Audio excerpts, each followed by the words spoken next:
Just when we thought the J. Prince Jr. mob ties saga was over, there's a new video leaking more information about the crimes that they have been a part of for so many years. And in this video, you're gonna have to brace yourself, y'all, because this information just might shock you. Check it out, y'all. For decades, the Prince family has ruled the city of Houston with an iron fist, ever since J. Prince Sr. used his business instincts developed in the streets to launch the now infamous Rap-A-Lot Records in the late 1980s. As J. Prince Sr. grew into one of the most powerful figures in the rap industry, he became known for pioneering a practice known as checking in, which basically means that if you're any way affiliated with any street activities or gangs, as many rappers allegedly are, if you come to the city, you better get in touch with the Prince family and pay your dues. And if you don't do that, you better not think about stepping a toe in Houston. The first time that I heard the word checking in, it was in relationship to Houston. Yeah, I'm gonna have to take the blame for that. Over the years, numerous stories have surfaced about the Prince family's alleged sinister checking in practices, with Prince even self-admittedly allegedly pressing none other than Jay-Z for not checking in with him when he came to Houston. And they convinced somebody from Priority to go directly to Scarface without communicating with me. Okay, that doesn't happen. I mean, that's not the proper way. He pursued his situation, right? It didn't go well for him because he didn't do protocol-wise. Wow. The Prince family also famously banned 6ix9ine from damn near the whole state of Texas. Just when I thought checking in was something that started in Detroit, I was wrong. Because he refused to check in. Hey, what's 6ix9ine there? Y'all came to see 6ix9ine, huh? Where you at? Where you at? But these examples are just the tip of the iceberg. But recently, this practice of checking in has raised a few eyebrows over at the feds. Checking in would actually be one of the very things that another similar street rap mogul, Big U from the Rollin' 60 Crips in Los Angeles, would eventually go down for in early 2025, as the feds would use his own words about checking in to allege that he was in fact extorting people who had come to LA. But the federal paperwork would also interestingly mention none other than J. Prince Sr., describing him as an FBI Houston Division subject, meaning that he was at the time being actively investigated by the feds in Houston. But this is nothing new, because the feds have seemingly had their eyes on J. Prince Sr. for decades, gathering whatever evidence they could in an attempt to put him behind bars. And this isn't just due to the alleged checking in practices, but also because of serious cases involving far more ominous allegations. According to one story, J. Prince Sr. allegedly sent someone to shoot up the house of a rapper called Big Mike due to a contract issue, with this shooting almost killing him. But Big Mike would strike back, trying to burn down the Rap-A-Lot Records headquarters, a stunt that landed him in prison for years, while J. Prince Sr. skated by without any consequences. And yet, despite all the allegations and controversy surrounding them, J. Prince Sr. and his family have so far managed to avoid any serious consequences of their notorious street reputation. But more recently, the idea of the Prince family being brought down by the feds has begun to feel more real than ever, and allegedly it all traces back to one wild member of the family, J. Prince Jr., one of Senior's 3 sons that include Junior, Jazz Prince, and Baby J. In order to understand where these new claims are coming from, let's start with the most recent incident, one that many now see as the beginning of the end for J. Prince Jr., and if they're not lucky, it will be the downfall of the entire Prince family. A lot of people think that the drama surrounding the Prince family started with like Takeoff and this rapper from Detroit, what he about to go over now, but they been involved with, you know, crimes, allegedly, of course, but there been crimes and things surrounding their name. This isn't something new, y'all. I'm telling you. Y'all check these segments out, because there's one I need to brush up on as far as the jeweler guy, what happened to him, and they're going to go over it in this as well. Check it out.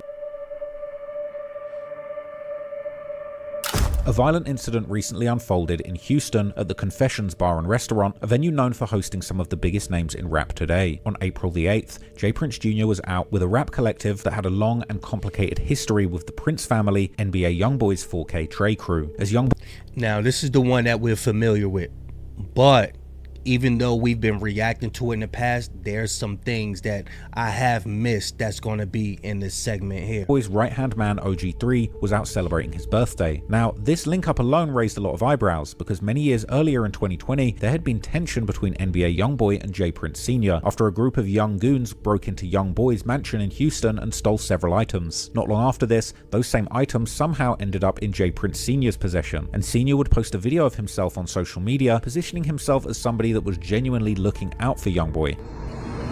The little homie YoungBoy, place got broke into.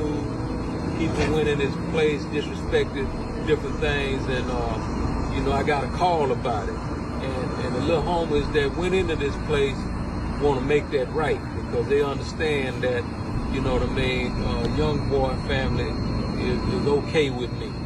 And as you can see, homie, to make a long story short, I got your keys to your Rolls Royce. I got your keys to your McLaren. All that. That whole big homie, little homie dynamic is, it shouldn't be in our community. And how would you feel that somebody who took your stuff went and reported to somebody with one of they so-called OGs, right? And they made a video about it instead of just reaching out to you and giving it to you? How would you feel about that? I would feel that you're clout chasing. Why do you have to make a video? I would feel like you're trying to gain more stripes, add more stripes to your name. Why are you making a video and publicizing it? For what?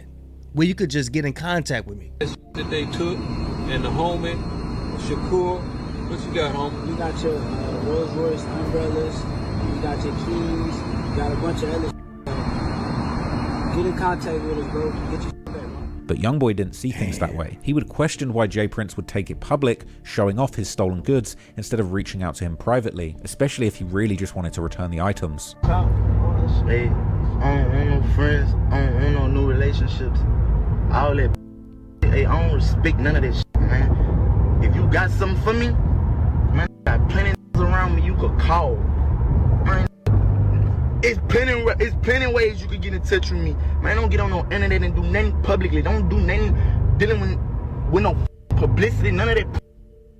And I'm good on them keys, gangster. When you buy cash, two keys come with the car anyway. Mind your fucking business, man. The unspoken implication behind this whole ordeal seemed to be that J. Prince Sr. wasn't really trying to help, but really make a power move to show that he was the one who really ruled Houston, and that YoungBoy should be grateful for his protection. In the follow-up to that incident, J. Prince Sr. would have some rough words for YoungBoy, still pointing out that he was apparently cool with YoungBoy's right-hand man, OG3. You took my kindness for weakness, because you're a dumb boy with limited thinking ability and disrespectful. You're talking slick and acting like you and your brother wasn't down with me letting it be known you were mob ties connected. But I talked to your brother, and I believe every word he said about you knowing because he's been solid with me. I've known your brother for years and never witnessed no weakness. So OG3, we good. But you seem to be dumber than a box of rocks. The relationship between YoungBoy and J. Prince Sr. would apparently be fixed a few years later, seemingly with the help of yet another infamous hip-hop mogul, Birdman. But as OG3 himself explained in a recent interview, he had been cool with Sr. for a long time, even before that incident, and he had since become particularly close with J. Prince. You gotta be careful when people do that. See, your homeboy, he's smart. See, now the Jew, you ain't. You know what I'm saying? That whole trying to divide a friendship, but that's just a divide and conquer tactic right there. Jr. This would explain why J. Prince Jr. was out that night celebrating OG3's birthday with the entire 4K Trey crew with him. How did you smooth over that J. Prince situation? Like what? How did you? Like, I was like, this. He really went and smoothed that over. I mean, the J. Prince situation. I'm being honest. Like, man, they really. Like on my side, like just on a personal note, that's really family. You get what I'm saying? Yeah. The daddy and the son. You get what I'm saying? And I got closer to Junior through the daddy, so it's like me and Junior really like this now, and I was really with his dad at first. You get what I'm saying? Yeah. However, the birthday celebration would soon descend into chaos as a scuffle broke out between members of 4K Trey alongside J Prince Jr. and a Detroit rapper known as All-Star JR, real name Jeremy Ford. His child's mother would reportedly be dating J Prince Jr., this likely causing tension between the two, especially considering the embarrassing videos that were floating around showing them both together. Hey man, he a cheater, y'all. Oh, that's mob shit. She made it. No, that's not mob shit. That's not mob shit. You sitting up there degrading our sisters like that and they always putting shit on film.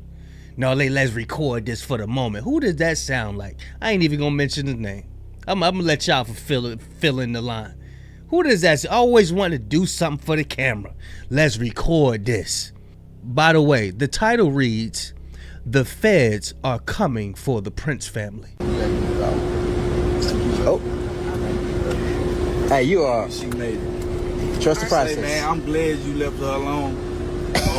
I'm glad y'all had differences. Because She embarrassed. I'm the difference now. With all of this possibly, You know when you sweat, your deodorant slide down here. Why you got her kissing deodorant and shit? What is wrong with you, man? Just let you know that something ain't right with this boy. being the exact motive for the attack. But whatever the ultimate reason, the 4K Trey goons decided to attack All-Star JR inside the restaurant without warning. What followed was a ruthless beatdown where they were putting both hands and feet on JR while stealing his jewelry. However, things would take a complete 180 turn when JR would suddenly get his hands on a gun, apparently dropped by one of the attackers, opening fire with tragic consequences. This left two members of 4K Trey, Ben 10 and Dead End Ron, severely injured with life-changing injuries. Ron had to have one of his fingers amputated, while Ben 10 currently remains paralyzed from the waist down. Still, many were left confused when the first, and so far only arrest in the case, turned out to not be any of the people who allegedly started the altercation or robbery, but the shooter, All-Star JR himself, who many believe had acted in self-defense. However, the logic behind the arrest would seem more understandable when reading the truly gruesome events described in his criminal complaint. A security camera at the venue would capture JR not just defending himself, but also allegedly chasing his attackers afterwards while firing wildly in their direction. And most brutally, JR returned to Ben 10, who was lying motionless on the floor, and stood over him firing additional shots, with one of these possibly being the one that caused his paralyzation. JR would then walk away before soon returning and shooting more shots in Ben 10's direction. Check this out, y'all. We got a brand new update. As of last night, we got a new update on what's going on with the All-Star JR thing. Check it out. All-Star JR's trial is set for July 6th.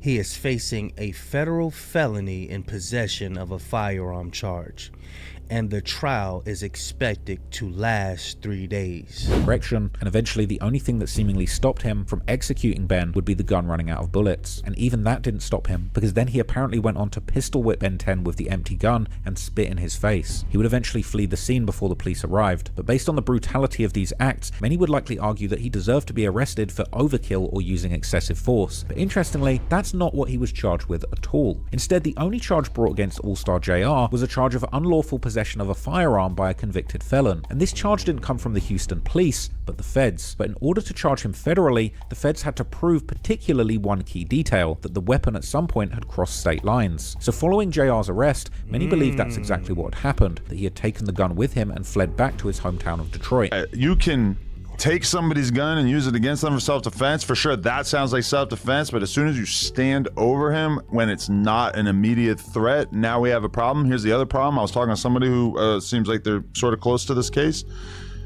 They think it's a possibility that he left the scene of the crime with the gun and potentially crossed state lines with it in his car. But in reality, JR hadn't even taken the gun with him. He actually hid it under a bar counter at the venue before fleeing, and the real reasoning for the feds to charge him was simply the fact that the gun model JR ended up using that night was a Glock 43X, which is manufactured outside of Texas, therefore fulfilling the requirement of interstate commerce. Now, while that technicality makes it a federal case, something about it just feels off. It's a surprisingly flimsy and thin reason for federal agents to suddenly get involved, and according to some rumors, JR's arrest is only a small part of a much bigger play by the feds, which might really be targeting none other than J Prince.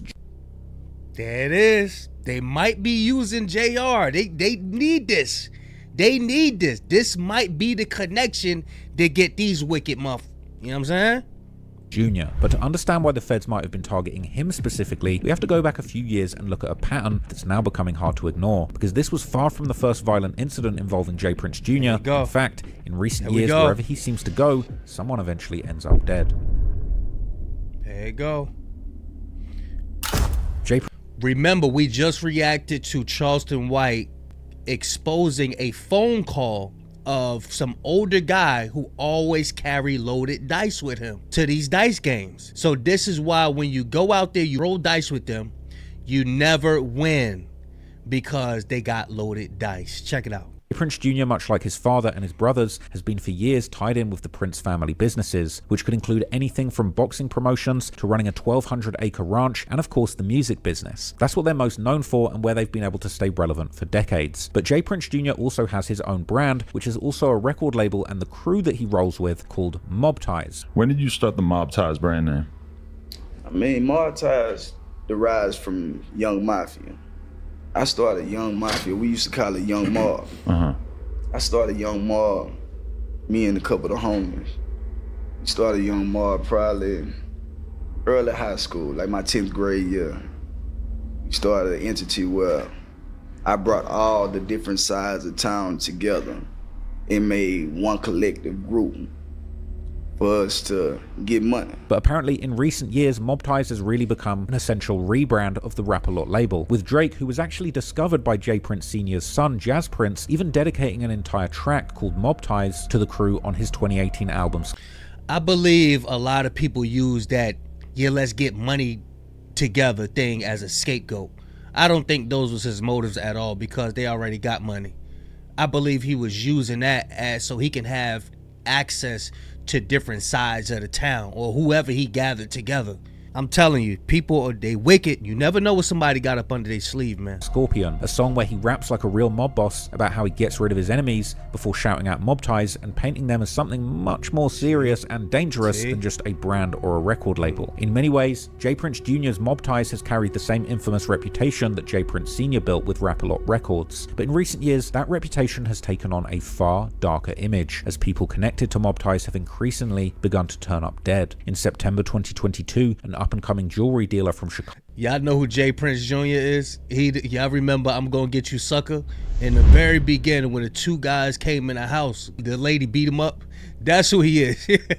Cargo called Duke the Jeweler would join J. Prince Jr.'s crew to spend the Labor Day weekend in Houston, where in attendance were also other major figures from the rap game, including Boosie. The party also included some gambling, as Duke himself would post a video of them playing on social media, this including also J. Prince Jr., who was standing right next to Duke. But behind this seemingly harmless dice game, there was apparently something much more sinister going on, and according to later claims by Wack 100, who has become one of the loudest voices speaking out against the Prince family, J. Prince Jr. has allegedly been running a rigged dice game scheme for years, together with 3 other accomplices, one of these being called Lil Cam, whose name will later become central to this story. He got 3 right, who rotate the dice. Now these dice is loaded. The tell me it's a named Wolf, Big Caprice, and watch this, and Little Cam are the loaded dice rotator. However, during the dice game with Duke the Jeweler, things would go all the way wrong, as it was Duke who was allegedly handed the loaded dice by accident, causing him to go on a winning streak. And according to Wack, he walked away with up to $200,000. There was a situation that occurred. Wow. So in the middle of the game, they trying to rotate the loaded dice, and it mistakenly gets into Duke the Jeweler's hand, and he goes on a winning spree. Wow, so that was what this was about. Wow. Heard that a certain jeweler around and got past the dice on accident and was hitting on them for a couple hundred. Damn. They got irritated about that. I ain't gonna go too far into that story. Now this would have understandably left J. Prince Jr. and his Mob Ties crew fuming. He said the jeweler got past the dice. He didn't even know the motherfucker loaded. He just think he hitting. He's as mad as a mother because they like, how you pass this the loaded dice on us. The very next day, on September the 4th, Boosie, one of the figures present at the previous night's dice game gathering, was scheduled to perform at Houston's Arena Theater alongside Plies and Lil Keke. Duke would also attend the concert, where he would seemingly arrive wearing 3 huge chains worth allegedly up to $1 million. Around 11:30 p.m., Duke would leave the concert walking to his car located in the arena parking lot. But just as Duke... So you mean to tell me you got $1 million worth of jewelry around your neck with no security? Please, somebody tell me in the comment section if you're very familiar with this story. Please tell me he had security. Reached his vehicle, 2 gunmen jumped out of a GMC truck, rushing towards him and opening fire, shooting him repeatedly in what appeared to be a deliberate attempt to make sure that he was dead. The shooters would then jump back into their truck, which was driven by a 3rd accomplice, and flee the scene. And while Duke was soon found by security guards, eventually he would be declared dead at that scene. Now to a developing story. An investigation is underway after a deadly shooting at a rap concert in Southwest Houston.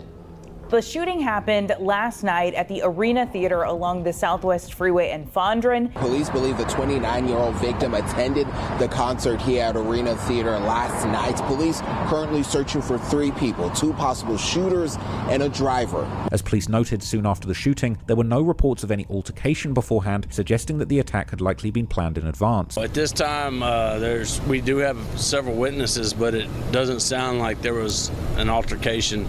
I don't know what the motive is for this, but there wasn't a fight or anything going on at the time, from my understanding. Authorities also gave no indication that anything had been stolen from Duke after the murder, even though he had allegedly been wearing his expensive jewelry. However, Duke had also posted a photo on social media earlier that day showing himself with several bags, one of these possibly containing cash that he had won during that dice game, which he may well have still been carrying at the time of his death. But whatever the truth may be, rumors about possible suspects began spreading almost immediately afterwards, and surprisingly, many people started pointing fingers at Boosie. Hold on, we gotta read this little caption right here. It say, the look of someone waiting to rob you of your riches, and out of Lil Boosie cousin and Duke the jeweler before he was robbed. Wow. Suspects began spreading almost immediately afterwards, and surprisingly, many people started pointing fingers at Boosie, and especially his cousin, who some believed had been one of the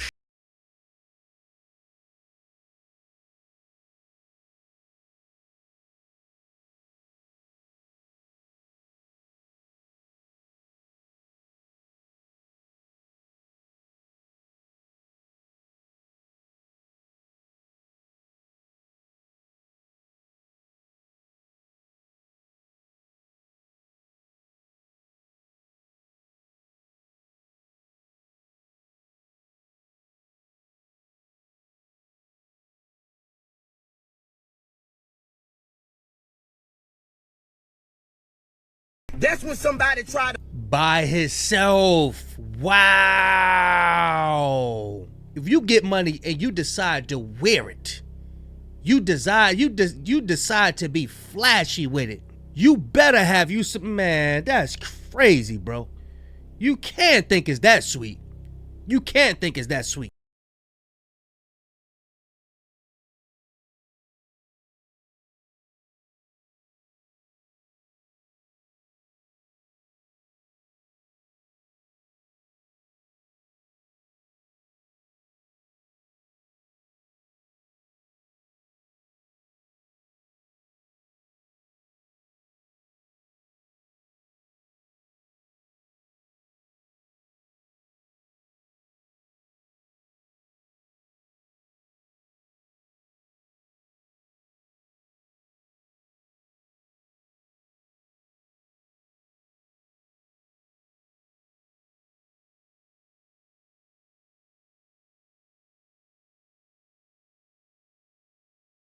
He said he been losing money just like everybody else. So that lets you know that they got something rigged. Wait, can't nobody win no money from them.